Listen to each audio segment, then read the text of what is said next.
Тия от ИСУН са пълни измамници. Не ми приемат подписа, не мога да си подам проекта, европроектите са само за наши и ваши.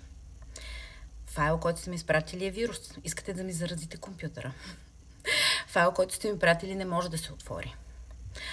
Тук нещо не е наред. Вие не знаете какво правите, може би.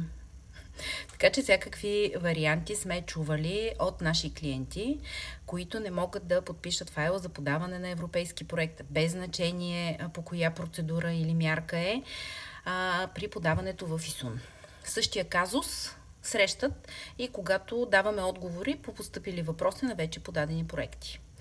И докато чакам вече час и половина един клиент да подпише своя отговор, иначе трябва да съм вече на вилата отдавна, но докато чакам, реших да ви спретна едно видеоръководство, как в рамките на 15 минути да се справите с този вселенски проблем по подписването на файлове в системата ИСУН. Така че ето, дано ви е полезно. Здравейте! Много често срещаме трудности при това как нашите клиенти подписват файловете от ИСУН. Тук ще ви направя една такава малка демонстрация, според зависимост от това кой е издателя, как подписвате съответния документ. То не е документ, а файла, който е за ИСУН. Нашия издател на нашия електронен подпис е Infonotary и ние подписваме последния начин. Отваряме ето тук файл на клиент, който трябва да бъде подписан. Той винаги се съхранява или в папка, или на десктопа. При нас се съхраняват в папка за всеки един клиент. Неговия файл се съхранява в неговата папка. Така че когато ние ви ги изпращаме по електронната поща, освен да ги свалите, трябва да ги съхраните след това и на определеното място, за да може да го подпишете. Ето, примерно този файл е съхранен. Това е на наш клиент. Така изглежда. Нямате право да променяте името на файла, абсолютно да си го кръщавате както искате и какво ли още не. Този файл не подлежи на отваряне. Той не може да бъде отворен. Каквото и да правите с него, той не може да се отвори. Така че той може само единствено да бъде подписан. Как става подписването? С Infonotary. Десен бутон. Отиваме на Infonotary подписване.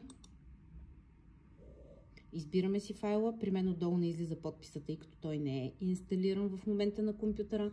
Избирам си файла, който трябва да бъде подписан и избирам опцията, тъй като е Detached, отделен подпис.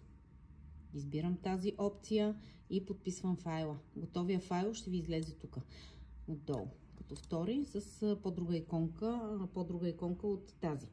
Така че след като вече е подписан, ми изпращате подписания файл. Виждате, че основа е 35 килобайта. Задължително подписания файл трябва да бъде под 5.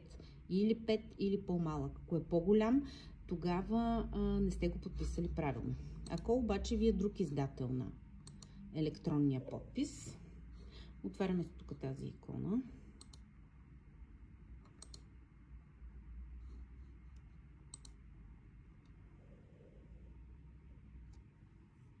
И избираме ето второто, тази иконка, тъй като този файл не е PDF. Ето този избираме. Идваме на подписване на документа. И избираме си го файла. Добавяме го, за да не го качвам на клиента файла тук. Избираме си файла, качваме го. Тип на подписване Detached. Тук отпадащото меню си избирате Detached, тук долу нищо не пипате и го подписвате по този начин.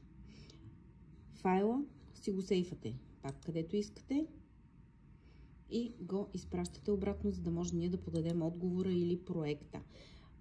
Това е принципа на подписване на въпросните файлове за подаване на отговор или за подаване на проекта.